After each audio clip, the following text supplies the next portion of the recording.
Yard Studios, this is your Ashland University Sports Update. I'm Tom Prizeman. And I'm Kate Siefert. Thanks for tuning in. 1989. It's not only the name of Taylor Swift's latest album, it's also the last time the Ashland University baseball program had a player selected in the MLB draft. That all changed on June the 10th when right-handed pitcher Art Warren was taken in the 23rd round by the Seattle Mariners. Warren, a transfer from Cincinnati, went 5-4 with a 3.88 ERA as a member of the Purple and Gold in 2015. This summer, Warren made 6 appearances with the rookie-level Arizona League affiliate of the Mariners going 1-0 with a 3.86 ERA. The AU football team opened their 2015 slate with a dominating 56-22 win over Lake Erie. Second-year starting quarterback Travis Tarnowski went 17 for 28 through the air, throwing for 268 yards and 3 touchdowns. We had a chance to catch up with Tarnowski after the win. We're pretty explosive offensively and defensively. We can put up a lot of points. I think a lot of the question marks that people had about us offensively are hopefully gone now. So going forward, we're pretty excited.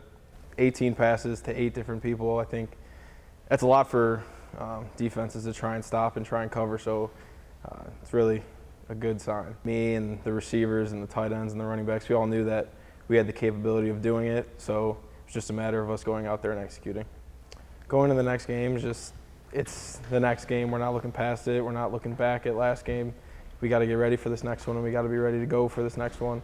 So we got to prepare like they're the best team in the nation. We got to prepare like they're coming at us full speed. So we're going to prepare for them like we would any game and any team. And our coaches really do a good job of setting up a game plan and getting us ready to play. So they're not going to take it light no matter who it is. We know that. So we're ready to go. It's another game on our schedule, that another team that's trying to stop us from getting to our ultimate. Athletes will be in for a big surprise this year after their first visit to the Worcester weight room. Kate had a chance to visit the weight room and check out the new renovations. In May, the athletic department accepted donations from Ashland football alum Tom Wooster. Wooster and his family decided it was time to make some renovations to the weight room attached to Kate's gymnasium. That first weight room would not have been possible without him donating the funds for that and getting that project going and spearheading that. And now his sons have come back and said, I think we think it's time to upgrade, and it was. And without their help, we wouldn't be able to do this. Many changes have been made, including refurbished equipment, new windows, and an entire renovation to the outdoor landscape. We've put in new flooring, we've put in air conditioning, which will help, we've put in a new sound system, and we've put in new lighting. So all those things may seem cosmetic, but and they are, but what it does is it makes it a little bit better atmosphere for people to live. There's always traffic going to the gym, from sports including basketball, track and field, baseball, volleyball, and softball. Most of the other teams use the Troop Center attached to the football stadium. We figure with 19 athletic teams, there's probably 430, 450 athletes that go through there who use that. And you have a couple different teams in there sometimes at one time. So what this is going to do is make it more functional for everybody. I'm really excited. It being my last year, it's really exciting to have a fresh new, clean weight room, especially like in our own gym. Although some finishing touches are still being made, the gym is open to all athletes and should be entirely completed by the middle of September. Reporting for AU TV 20, I'm Kate Siefert.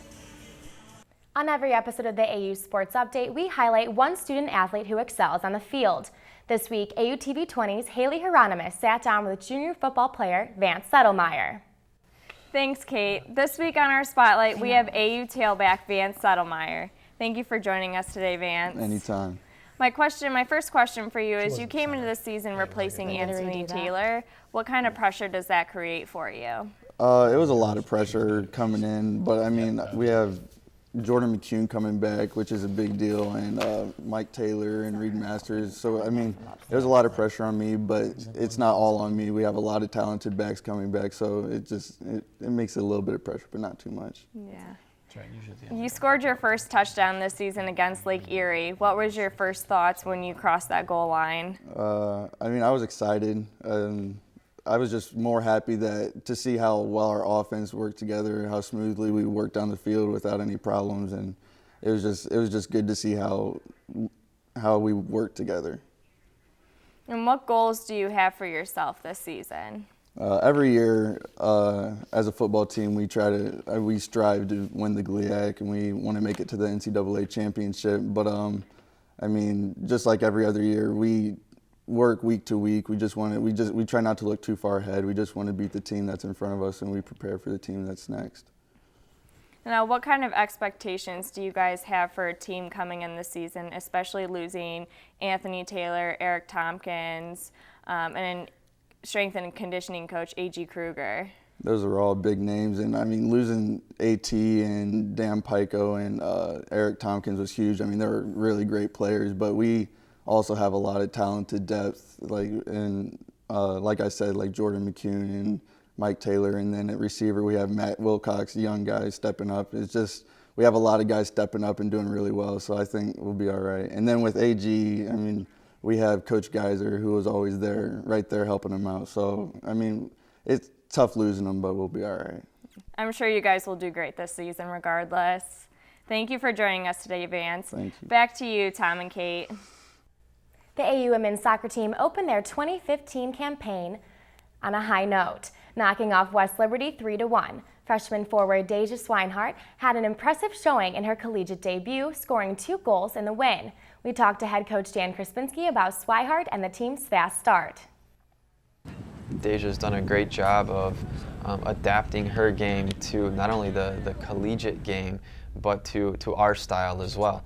And you know, we're just trying to put her in a position to where we're not only we can put her in a position to be successful, but the other girls. And you know, she's really done that as well as a lot of others. But yeah, that was definitely nice, and I'm happy for her that she had a successful first game. They gave up a goal in the last minute of the game, and kind of took away the clean sheet there for us. But you know, as an overall performance, we're happy with the performance. And the good thing is that there's still a lot of room for improvements. I think it might be what every coach will tell you. We're looking to improve upon what we did last year. You know, last year we finished 5th in the regular season. We made it to the semifinals of our conference tournament, and we finished just short of making an NCAA tournament appearance. So, you know, that's a good season, but we really want to do a lot better than that. And you know, finishing higher than 5th, I think we have potential to do that. You know, second year in a row we've made it to the semifinals. We'd like to, you know, make it to the championship game and see what we can do in that. And then obviously just like a lot of teams that are competitive here, you know, they want to make an NCAA tournament berth. So you know, those are high goals, but you know, something that we've been working towards, and you know, I feel like we have a good shot at accomplishing that. Switching from the pitch over to the hardwood, the Ashland University women's volleyball team had a banner weekend at the Tony Banner Memorial Tournament, knocking off host Clarion, North Alabama, the University of Indianapolis, and Gannon University to start their season 4-0. They'll compete this weekend at the University of Indianapolis tournament before opening up their home schedule on Friday, September 18th against Finley. Now going over to the tennis courts, the AU women's tennis team struggled. They lost to defending GLIAC champion Wayne State 9-0 before getting just 2 wins against Hillsdale, falling 7-2. They'll look to turn things around against Michigan Tech in their home opener September 12th. And finally, let's take a look at the cross-country circuit as the Eagle men and women swept in the Ohio Wesleyan Invite. The men, ranked number 15 Division II, finished first. Junior Aubrey Jordan finished third individually, while Tyler Lance, the sophomore, finished 8th. That's it for this edition of the Ashland University Sports Update. Thank you so much for tuning in. We'll catch you next time.